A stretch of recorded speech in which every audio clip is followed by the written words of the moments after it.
Variables, after variables हमने देखा कि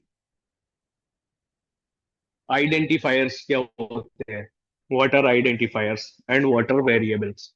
तो because these two are the very basic unit from Python programming. क्योंकि जब भी आप जैसे कोड करोगे, आगे कोड करने के लिए जैसे जैसे आगे बढ़ोगे, तो कोड को क्या एक स्ट्रक्चर्ड वे में करोगे। कोड का अपना कुछ ना कुछ बिल्डिंग ब्लॉक होता है कि आप कैसे लिखोगे, क्या करोगे। तो सबसे पहले कि आप जो भी ऑपरेशन करोगे तो उसको करने के लिए किसी ना किसी डेटा के ऊपर परफॉर्म किया जाएगा। कोई ना कोई जो भी काम कर रहे हो आप, वहां पर डेटा की तो ऑब्वियस रिक्वायरमेंट रहेगी रहेगी। अब डेटा है तो डेटा को कहीं ना कहीं स्टोर भी कराओगे जिससे कि उसको रीयूज कर सको। तो डेटा को स्टोर कराने के लिए कंटेनर्स होते हैं जिनको हम क्या बोलते हैं, वेरिएबल्स। वो वेरिएबल्स हो गए, जैसे यहाँ पर जो प्रीवियस कल हमने एग्जांपल लिया था, num1 is what, num1 is the container जो क्या होल्ड कर रहा है, टू को होल्ड कर रहा है। num1 टू को होल्ड कर रहा है और num2 किसको होल्ड कर रहा है, फोर को। तो two is the data and four is the data जो कहां पर जा रहे हैं। बिकॉज बीच में ये क्या लगा हुआ है, इक्वल टू। इक्वल टू का मतलब अभी मैथ वाला इक्वल टू नहीं है, बराबर वाला इक्वल टू नहीं है। पाइथन में इसका मतलब है assign. We are assigning. Okay, तो हम टू को असाइन कर रहे हैं जो भी इस इक्वल टू के, जैसे इक्वल टू के एक राइट वैल्यू है और एक लेफ्ट वैल्यू है। ठीक है, राइट वैल्यू को क्या कर देते हो आप, असाइन कर देते हो किसमें, लेफ्ट वैल्यू में। तो राइट में आपके क्या है, टू है, और लेफ्ट में क्या है, num1। तो num1 इज द वेरिएबल, इस वेरिएबल के अंदर हमने क्या कर दिया, ये वैल्यू को असाइन कर दिया। ऐसे ही num2 इज द वेरिएबल, और इस वेरिएबल के अंदर हमने क्या कर दिया, फोर को असाइन कर दिया। किसकी हेल्प से, by using this particular equal to sign. ये क्या एक सिंबल है, साइन है। इस साइन का यूज करके हमने जो है इसको असाइन कर दिया। ओके, उसके बाद में हमने क्या लिया, रिजल्ट लिया। रिजल्ट क्या है, result is again a variable.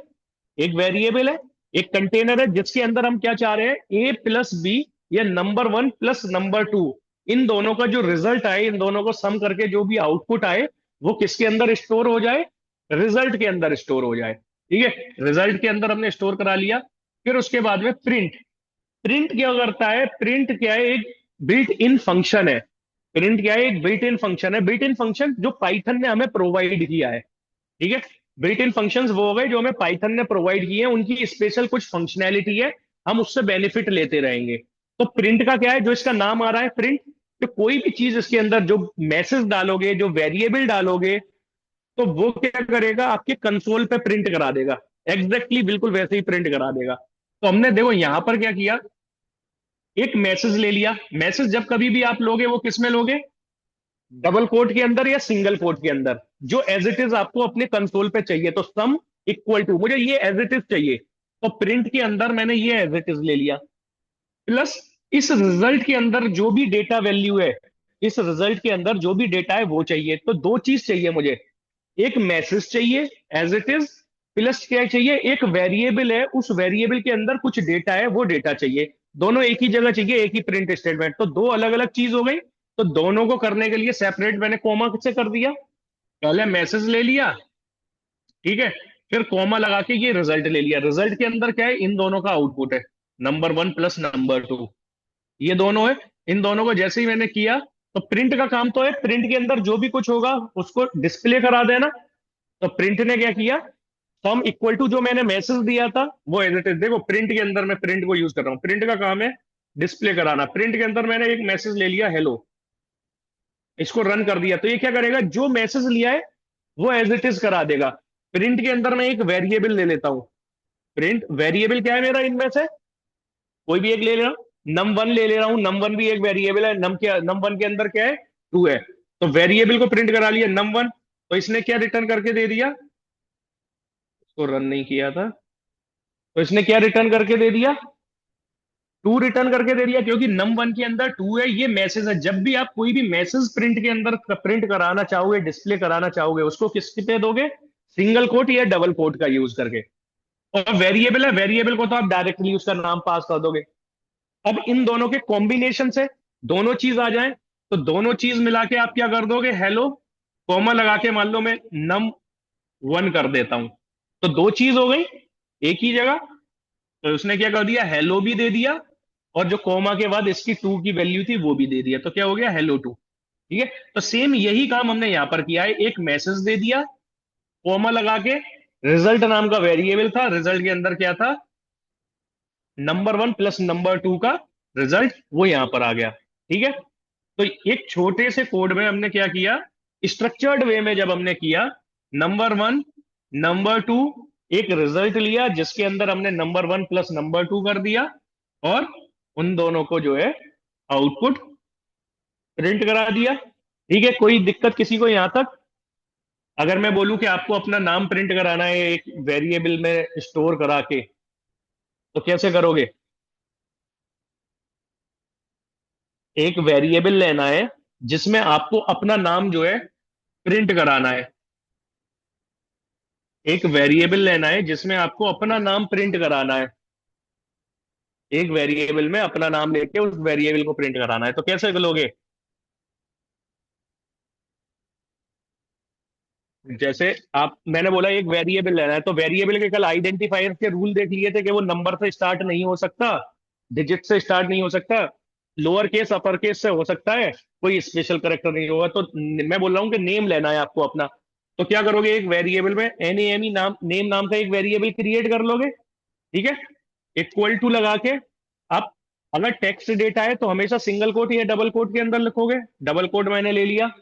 अब जो भी आपका नाम है, मान लो XYZ, ठीक है, ये नाम हो गया, या कोई नाम ही दे देता हूं। ठीक है, ये हो गया। अब मैं कह रहा हूं कि इसको जो है डिस्प्ले भी कराना है, तो डिस्प्ले कराने के लिए आप क्या यूज करोगे, प्रिंट, PRINT, प्रिंट नेम ही नेम, क्योंकि नेम क्या है, एक वेरिएबल के अंदर आपने डाल दिया, जैसे ही आपने इसको रन किया आ गया नेम। अब मैं कह रहा हूं कि आपके पास में एज भी है एक, एज नाम का एक वेरिएबल ले लिया, एज में मान लो आपने डाल दिया, एज डाल दी, क्योंकि नंबर है तो नंबर को आप जो है टेक्स्ट में ऐसे ही डायरेक्टली पास कर दोगे, नंबर को सिंगल कोट या डबल कोट में लेने की जरूरत नहीं है, तो आपने ये पास कर दिया। अब इन दोनों को यहां पर आपको कराना है, तो कैसे कराओगे, कॉमा लगा के एज करा दिया, तो देखो क्या आ गया, नेम आ गया पहले, फिर उसके बाद में एज आ गया। अब मैं कहता हूं, इसी को आपको जो है एक सुइटेबल वे में, एक अच्छे से मैसेज में कराना है, माई नेम इज ये, एंड आई एम इतने ईयर ओल्ड, ऐसा कराना है। तो मतलब नेम और जो वेरिएबल है उन दोनों का कॉम्बिनेशन जाएगा, नेम और वेरिएबल का। तो देखो यहीं पर मैं क्या करा देता हूं, पहले मैसेज के लिए क्या लूंगा, डबल कोट, डबल कोट, माई, जो जो मुझे एज इट इज फिक्स चाहिए वो तो मैं वैल्यू ऐसे ही डबल कोट के अंदर लिख दूंगा, माई नेम इज। अब नेम कहां से आ जाएगा, यहां से आ जाएगा, तो कॉमा लगा दिया। ठीक है, फिर नेम के बाद में फिर से मैसेज चाहिए, आई एम एज, फिर करा दूं ईयर्स ओल्ड, तो देखो आ गया, मैसेज प्लस वेरिएबल का कॉम्बिनेशन बना दिया हमने, मल्टीपल मैसेज मल्टीपल वेरिएबल। देखो यहां पर ये क्या है, ये फिक्स मैसेज है, डबल कोट के अंदर है, कॉमा लगा के, नेम क्या है, एक वेरिएबल है जिसके अंदर ये वैल्यू जा रही है, फिर कॉमा लगाया मैंने, फिर एक फिक्स मैसेज लिख दिया, आई एम एज, कहां से आएगा, एज यहां से आ जाएगा, कॉमा लगा के एज दे दिया, कॉमा लगा के फिर से दे दिया ईयर्स ओल्ड। ठीक है, इस टाइप से बन गया। इसी को आप जो है, आपने सिंपल क्या करा, मैसेज और इनका कॉम्बिनेशन बना लिया। इसी को और दूसरे तरीके से भी हम मॉडिफाई कर सकते हैं, वो थोड़ी आगे आके हम जो है सीखेंगे। ठीक?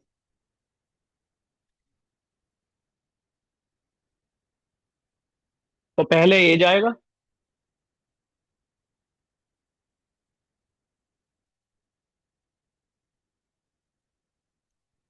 नहीं नहीं, ये तो आउटपुट है ना, ये तो आउटपुट है, मैं कह रहा हूं कि ये वेरिएबल के नाम जब आप डिफाइन करोगे, ये जो वेरिएबल के नाम डिफाइन करोगे इनमें नहीं आना चाहिए।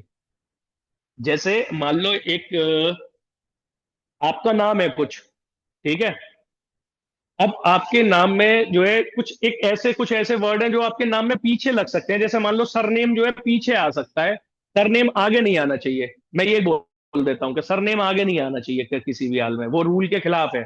ठीक है।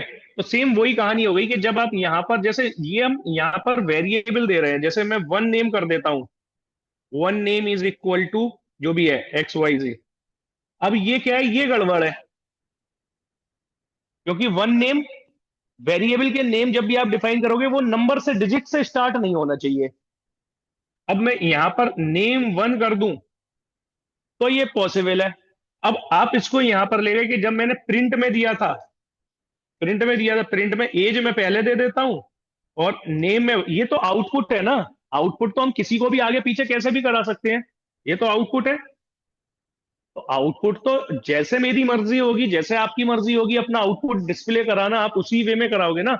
जब हम कोई भी एप्लीकेशन देखते हैं तो उसमें आउटपुट जिसने डेवलप की होगी उसकी मर्जी के हिसाब से हमें दिखाई देता है ना, उन्होंने जैसे डिस्प्ले डिजाइन किया है उसको।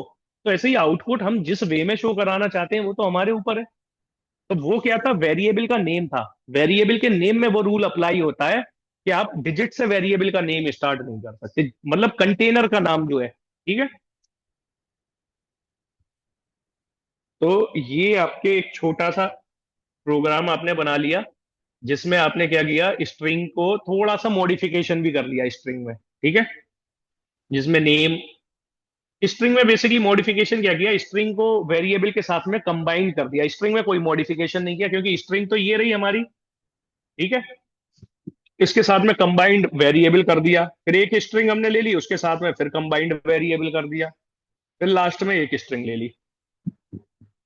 ठीक है। ये बन गया। तो अभी आप कंफर्टेबल हो कि वेरिएबल, अगर बोला जाए कि एक वेरिएबल लो और वेरिएबल में कुछ वैल्यू जो है डाल दो, वेरिएबल कैसे बन लोगे, कुछ भी ले लोगे। तीन नंबर आपको अगर सम करना है, तीन नंबर सम करना है, बताओ कैसे करोगे, तीन नंबर का सम करना है, A+B+C। हाँ, चार वेरिएबल लगा लो। कौन कौन से? A = 1, B = 2, C = 3, और फिर रिजल्ट के लिए RES = A+B+C, और प्रिंट में RES। ठीक है। तो तीनों को हमने क्या कर दिया, A+B+C को तीनों को इसके अंदर स्टोर कर दिया उसका रिजल्ट, और उसको हमने क्या करा दिया, प्रिंट करा दिया। ठीक है। तो प्रिंट का काम है एज इट इज प्रिंट करके दे देना। ये वेरिएबल का काम है कोई भी वैल्यू को स्टोर कराना। वेरिएबल किसी भी वैल्यू को स्टोर कराते हैं, जैसे वन क्या है, एक वैल्यू है, डेटा है, वो स्टोर हो गई इसके अंदर। अब जब भी मैं ए को कॉल करूंगा, तो वो रिटर्न क्या करके देगा, वन रिटर्न, क्योंकि ए के अंदर क्या है, वन है। जब मैं बी को कॉल करूंगा तो बी क्या रिटर्न करके देगा, टू रिटर्न कर देगा। सी को कॉल करूंगा तो सी क्या है, क्योंकि ये मेमोरी में कहीं ना कहीं स्टोर हो गए। A 1 2 3 डेटा है, डेटा क्या हो गया, मेमोरी में स्टोर हो गया कहीं जाके, जो सिस्टम है उसकी मेमोरी में कहीं स्टोर हो गया। अब जब मेमोरी में स्टोर हुआ है तो उसका कुछ ना कुछ एड्रेस भी होगा, कुछ ना कुछ एड्रेस होगा। वो एड्रेस किसके पास है, इस वेरिएबल के पास है। वो एड्रेस किसके पास है, इस वेरिएबल के पास है। तो जैसे ही हम इसको कॉल कर रहे हैं, सी, तो सी क्या करके दे दे रहा है, उस डेटा को रिटर्न करके, उस एड्रेस पे जो भी डेटा है उसको रिटर्न करके दे दे रहा है। अभी मैंने मान लो C = क्या दे दिया, 4 दे दिया। तो सी के पास में पहले क्या था, 3 था, 3 का एड्रेस था। अब सी के पास में 4 का एड्रेस चला जाएगा, 3 का एड्रेस क्या हो गया, फ्री हो गया। 3 का एड्रेस फ्री हो गया, 3 डेटा फ्री हो गया, अब उसका किसी के पास नहीं है। थोड़े टाइम बाद क्या होगा, ऑटोमेटिकली गार्बेज कलेक्शन चलेगा, वो सी जो है मेमोरी से क्लीन हो जाएगा, वाइप आउट हो जाएगा मेमोरी से क्लीन। ठीक है। तो ये अब सी के पास 4 हो गया, ए के पास 1 है, बी के पास 2 है, सी के पास क्या हो गया, 4 हो गया। क्योंकि सी के पास पहले 3 था, अब हमने क्या कर दिया, 4 दे दिया। तो सी की वैल्यू जो 3 थी वो हट गई, 4 उसके पास आ गया। ठीक है। अब ऐसे ही जैसे मैंने डी ले लिया, D = 4 ले लिया, D = 4 ले लिया। तो ऐसा नहीं है कि दो डेटा, 4 को दो बार सेव कर लिया, डेटा एक ही सेव हुआ है। सी के पास भी उसका एड्रेस है और डी के पास भी उसका एड्रेस है। ठीक है।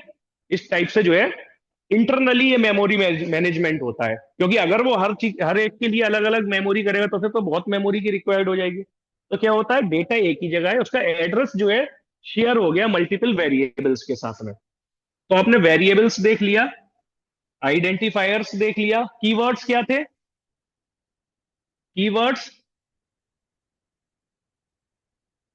कीवर्ड्स, क्योंकि एक रूल जब हम वेरिएबल का नाम डिफाइन करेंगे तो उसमें एक रूल हमने ये भी देखा था कि कीवर्ड्स जो है वेरिएबल के नाम की यूज नहीं हो सकते। कीवर्ड्स जो है वो वेरिएबल के नाम में यूज नहीं हो सकते। तो what are keywords? Keywords are the reserve word, जो पाइथन ने रिजर्व किए हुए हैं, जिनका कुछ ना कुछ स्पेशल मीनिंग है। जो पाइथन ने रिजर्व किए हुए हैं ऐसे वर्ड, कुछ ऐसे वर्ड हैं, 35 है, ठीक है, टोटल काउंट उनका 35 है। 35 ऐसे वर्ड हैं जिनको पाइथन ने रिजर्व किया हुआ है, उनका कुछ ना कुछ स्पेशल मीनिंग है, जो मैंने कल आपको दिखाया भी था, देखो ये। जब हमने हेल्प कीवर्ड चलाया तो उसने पूरी लिस्ट दे दी। तो ये कितने 35 कीवर्ड है, पूरा अगर देखोगे इनको, तो 35 कीवर्ड है। इनमें क्या है, इन सबके अपने स्पेशल मीनिंग है। ये कुछ ना कुछ काम करने के लिए पाइथन ने रिजर्व कर रखे हैं, और इनको हम एज ए वेरिएबल नेम नहीं ले सकते। इनको हम, वैसे तो वो लेने की हम कोशिश करेंगे तो वो एरर दे देगा, तो इनको आप ले ही नहीं पाओगे, ठीक है।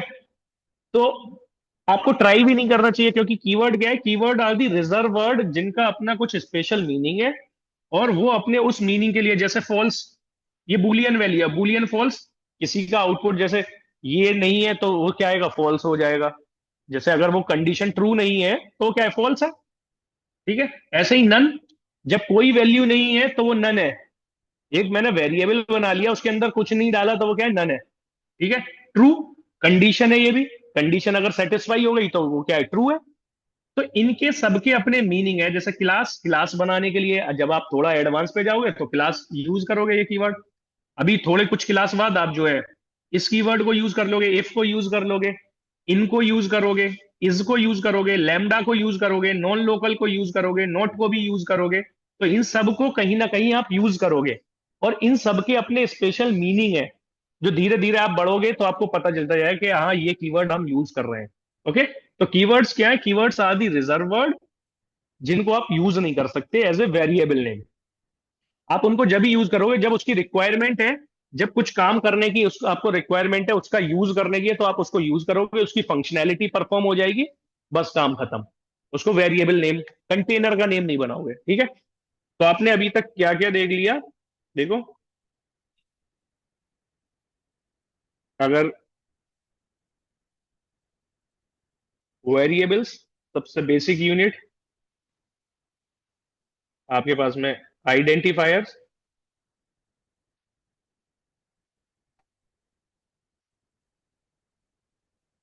एंड देन कीवर्ड्स, ठीक है।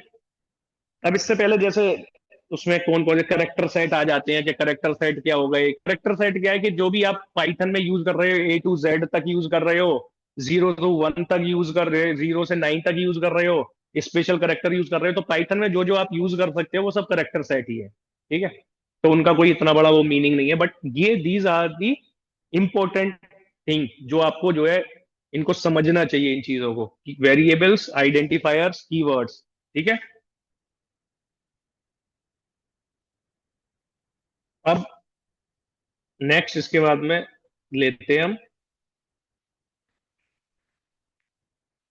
ऑपरेटर्स, ठीक है। क्या है, क्या होते हैं ऑपरेटर्स?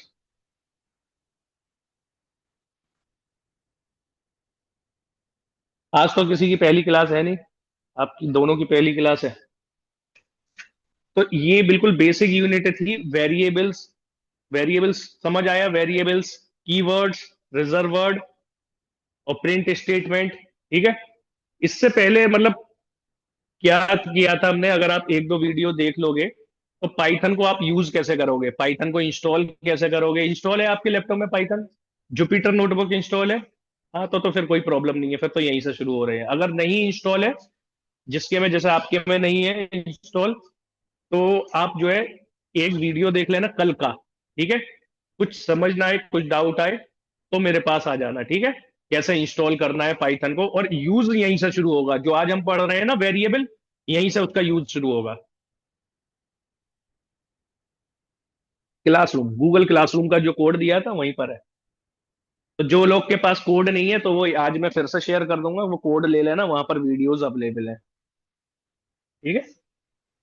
अब बात आती है, देखो, कीवर्ड्स हो गया, वेरिएबल्स हो गया, बेसिक यूनिट हो गई, उसके बाद में आता है हमारे ऑपरेटर। ठीक है। ऑपरेटर्स क्या होते हैं? Operators are the special symbols. Operators क्या है? एक कुछ सिंबल्स होते हैं, सिंबल्स होते हैं जो क्या करते हैं, कुछ ऑपरेशन परफॉर्म करते हैं। Operators are the symbol that perform some operation over the operand. Operator क्या है? सिंबल है जो कुछ ऑपरेशन परफॉर्म कर रहा है, किसके ऊपर? ऑपरेंड के ऊपर। जैसे अलग अलग टाइप के ऑपरेटर्स होते हैं। जैसे पहले टाइप का ऑपरेटर हमारे पास में हो गया अर्थमेटिक ऑपरेटर। अर्थमेटिकल ऑपरेटर वो सारे सिंबल्स जो अर्थमेटिकल ऑपरेशन परफॉर्म करने के लिए यूज होंगे। अर्थमेटिकल ऑपरेशन कौन कौन से हो गए? प्लस, माइनस, मल्टीप्लाई, डिवाइड, ये सारे अर्थमेटिकल ऑपरेटर हो गए। तो इन अर्थमेटिकल ऑपरेशन को परफॉर्म करने के लिए जो सिंबल्स यूज होंगे वो सारे के सारे कौन से हो गए? अर्थमेटिकल ऑपरेटर हो गए। वो अर्थमेटिकल ऑपरेटर हो गए। ठीक है। जैसे अभी आपने थोड़ी देर पहले एक देखा, कौन सा देख चुके हो आप?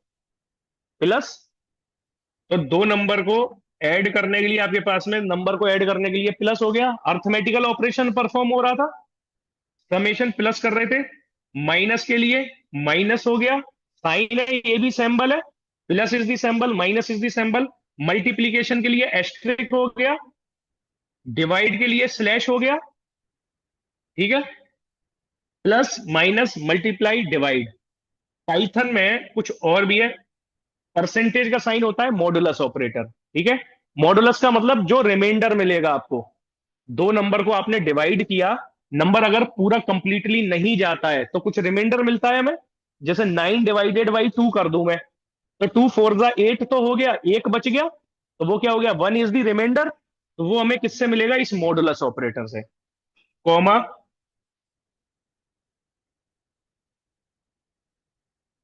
Floor division. फ्लोर डिवीजन क्या करता है? जैसे अभी मैंने लिया 9 डिवाइडेड बाई 4, तो कितने टाइम कंप्लीटली डिवाइड हो गया? 4 टाइम कंप्लीटली डिवाइड हो गया। 2 4 8, 1 is the remainder. Floor division आपको क्या देगा कि वो नंबर कितनी बार कंप्लीटली डिवाइड हो गया, तो 4 आंसर हो जाएगा उसका। फ्लोर डिवीजन में क्या, जितनी बार कंप्लीटली वो नंबर डिवाइड हो जाता है वो वैल्यू हो जाती है return. Floor division. Power operator, next क्या हो गया? पावर। जैसे 2 की पावर 2, 2 की पावर 3, 2 की पावर 4। तो पावर ऑपरेटर के लिए आप यूज करोगे double star. Double star. Okay. अब देखो जैसे परफॉर्म करते हैं। हैश तो सबको समझ आ रहा है क्योंकि कमेंट बना रहा हूं मैं लाइन को। हैश किसी भी, जो भी आपने कोड लिखा, उसके पहले जो भी आपने कुछ लिखा है उसके आगे अगर हैश लगा दोगे तो वो क्या होता है? कमेंट बन जाती है वो line.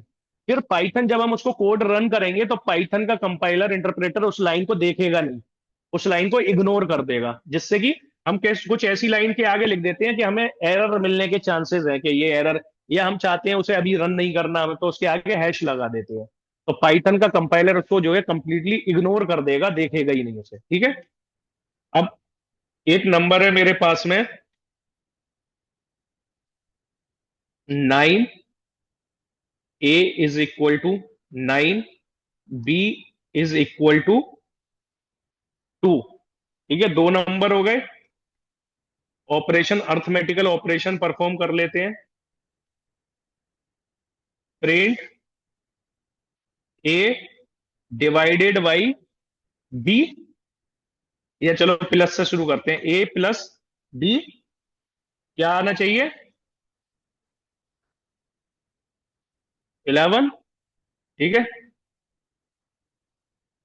Print A minus B print A multiply by B. चलो ये दो कर लेते हैं। ए माइनस बी, 9 - 7, 9 - 2 क्या हो गया, 7 हो गया। ठीक है। ए मल्टीप्लाई बाई बी, 9 × 2 18 आ गया। मल्टीप्लीकेशन हो गया। उसके बाद में मॉडुलस डिवाइड, पहले डिवाइड कर लेते हैं। Print A divided by B, print A mod B, print A floor division B.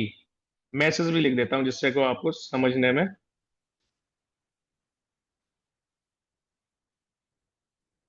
Division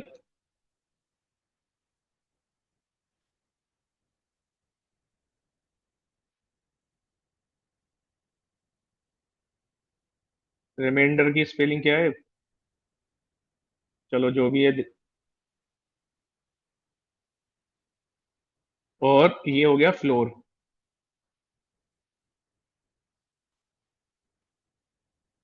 ठीक है।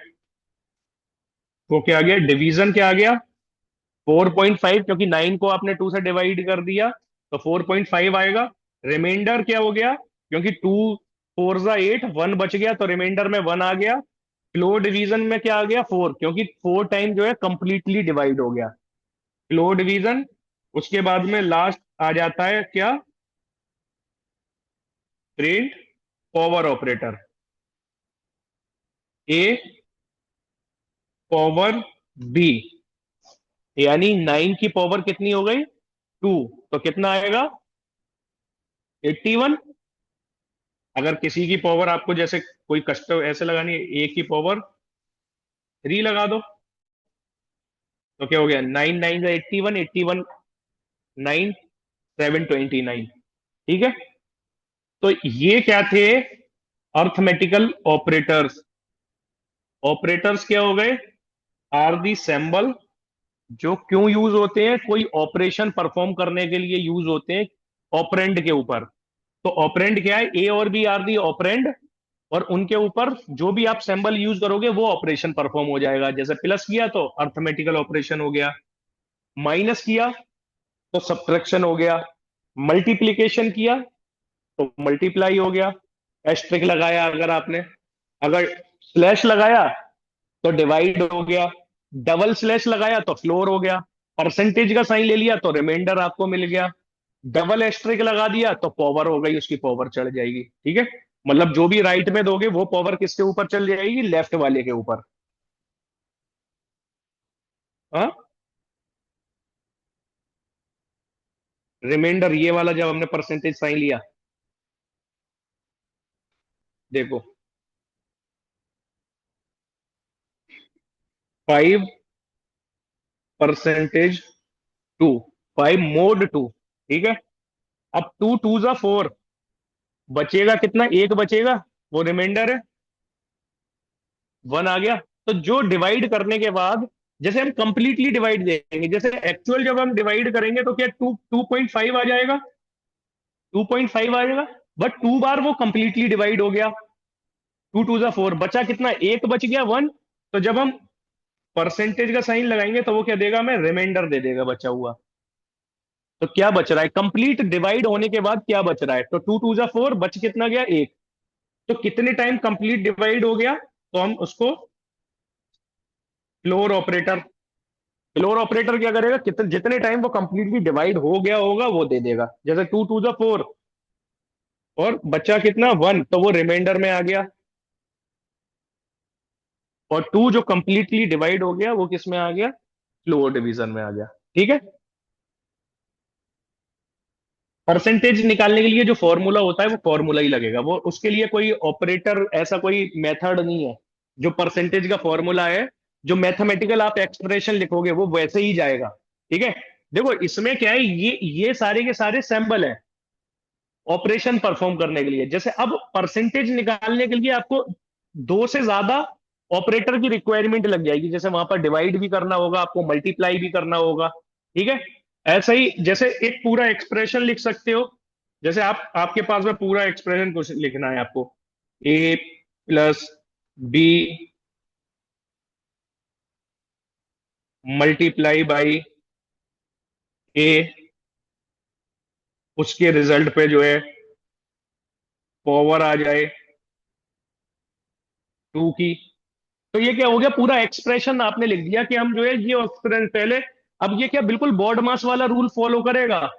सबसे पहले क्या ब्रैकेट को करेगा, ब्रैकेट के बाद मल्टीप्लीकेशन डिवीजन जो भी कुछ है जो जैसे बोर्ड मास में होता है वही रूल फॉलो होगा, तो इसको जो है आपको रिजल्ट मिल जाएगा। तो क्या रिजल्ट मिला, 9801। क्योंकि सबसे पहले इसने क्या किया, ए प्लस बी किया। ए प्लस बी कितना है, 9 + 2 11। 11 मल्टीप्लाई बाई ए की वैल्यू 9 है, 11 मल्टीप्लाई बाई 9 कितना हो गया, कितना हो गया 99। 99 की पावर 2, यहीं से पता लग जाएगा 99 की पावर 2, 9801। ठीक है। तो जो बॉड मास का रूल होता है, अब जैसे आपको परसेंटेज निकालनी है या कोई भी मैथमेटिकल एक्सप्रेशन करना है, वो आप अपना कस्टम जो है फॉर्मूला बना सकते हो, कैसे करके बनाना है, जैसे डिवाइड पहले होगा, माइनस पहले होगा, वो सारा कुछ उसमें कर लोगे। ये क्या है, ये जो मैथ के बेसिक रूल है, जो basic plus minus multiply divide, वो आपको सैम्बल मिल जाते हैं। ओके। अब इनके कॉम्बिनेशन से आप कुछ भी बनाओ, कंबाइंड करते रहो, बनाते रहो। ओके। तो पहले ऑपरेटर हमारे पास में क्या हो गए, arithmetical operator. Second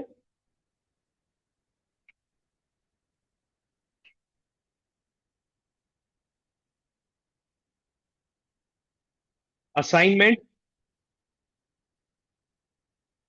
assignment operator. Assignment operator क्या होता है कि अर्थमेटिकल ऑपरेटर तो अर्थमेटिकल ऑपरेशन परफॉर्म करने के लिए यूज हो गया। असाइनमेंट ऑपरेटर होता है कोई वैल्यू असाइन करने के लिए, वैल्यू को असाइन करने के लिए। जैसे कौन कौन से सैंबल हो गए इसमें, अभी आपने एक यूज कर लिया असाइनमेंट के लिए, कौन सा यूज किया है, असाइनमेंट ऑपरेटर एक यूज किया है ना, प्रिंट तो प्रिंट कर रहा था। अंडरस्कोर तो एक सैंबल है, वो केवल स्पेशल वर्ड है। वैल्यू असाइन की थी ना आपने, इक्वल टू, तो ये this is the assignment operator. ये क्या है, असाइनमेंट ऑपरेटर। एक लेफ्ट की वैल्यू को किसमें, राइट में असाइन कर दिया, तो हमने वेरिएबल में वैल्यू असाइन कर रहे थे, equal to, plus equal to,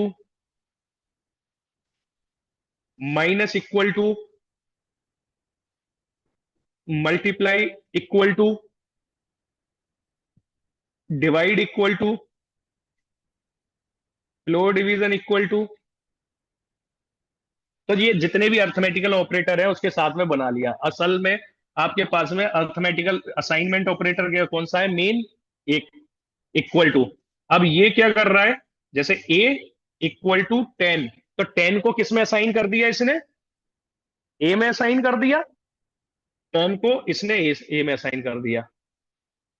अब मैं कहता हूं कि 10 में जो है 2 और ऐड कर दो, और उसको ए में ही असाइन कर दो।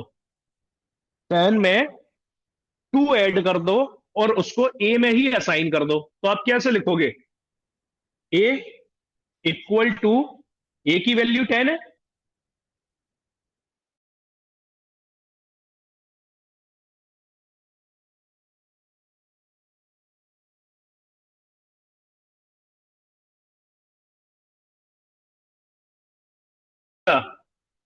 Short way plus equal to, इसी चीज का बिल्कुल शॉर्ट वे क्या है, प्लस इक्वल टू। देखो इसको, अभी ए की वैल्यू क्या है, 12 है, ए की वैल्यू क्या है, 12 है, 2 और ऐड कर देते हैं। तो मैं कहता हूं 2 फिर से ऐड करके ए में ही असाइन कर दो, तो आप फिर से यही लिखोगे, ए इक्वल टू ए प्लस 2। अगर आप लिख दो ए प्लस इक्वल टू 2, और नीचे या तो उसी को प्रिंट में लिख लो या नीचे प्रिंट करा लो ए को, प्रिंट ए, तो क्या हो गई? 14 हो गई। तो इसी चीज का, बिल्कुल इसी चीज का शॉर्ट वे है ये। प्लस इक्वल टू का मतलब क्या होता है? ए इक्वल टू ए प्लस जो भी वैल्यू आप करा रहे हो, ठीक है, ए प्लस बी या ए प्लस टू, जो भी है, जो भी चेंजेस होंगे वो उसमें रिफ्लेक्ट भी हो जाएंगे। ऐसे ही अगर माइनस करते हो, जैसे मैं यहां माइनस कर देता हूं, तो इसका मतलब हो गया A equal to A minus two. A equal to A minus two, तो 14 - 2 कितने हो जाएंगे? 12 हो जाएंगे। 12 हो गए। ऐसे ही अगर इसके आगे मल्टीप्लाई लगा दिया, तो A equal to A multiply by two, 12 × 2 24। तो ऐसे ही जितने बचे हुए हैं, जैसे ये आप परफॉर्म करोगे वो अप्लाई होंगे और ए के अंदर रिफ्लेक्ट भी हो जाएंगे। ए में वो अप्लाई होगा और रिफ्लेक्ट भी हो जाएगा। ठीक है। तो असाइनमेंट ऑपरेटर किस लिए यूज हो रहे हैं? वैल्यूज को असाइन करने के लिए। इसमें मेन जो ऑपरेटर है दैट इज इक्वल टू, उसको आप कंबाइंड कर सकते हो अर्थमेटिकल ऑपरेशन,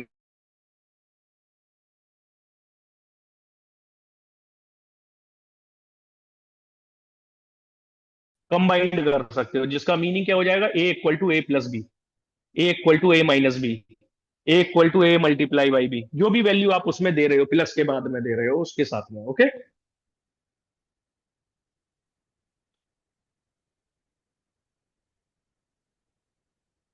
तो पहला ऑपरेटर हो गया आपका कौन सा? अर्थमेटिकल ऑपरेटर, जो कोई भी अर्थमेटिकल ऑपरेशन परफॉर्म करने के लिए यूज हो रहा है।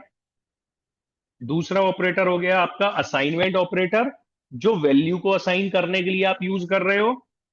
ठीक है। तीसरा लिखते हैं,